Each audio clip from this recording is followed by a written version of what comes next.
Madalas sabihing ang Pasko ay para sa pamilya.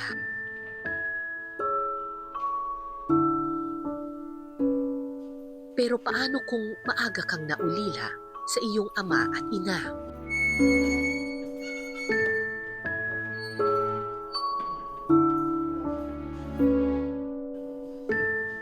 Paano kung iniwan kang mag-isa? May Pasko pa nga ba para sa kanila? Pinatunayan ng mga madre ng Hospicio de San Jose na posibleng iparamdam ang yakap ng pamilya kahit hindi ikaw ang magulang na nagsilang.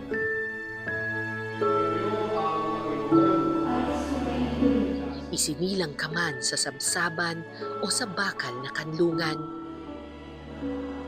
bukas ang kanyang tahanan, anuman ang kwento ng iyong kapanganakan. Maligayang Pasko po sa ating lahat. Ako si Cara David at ito po ang Eyewitness.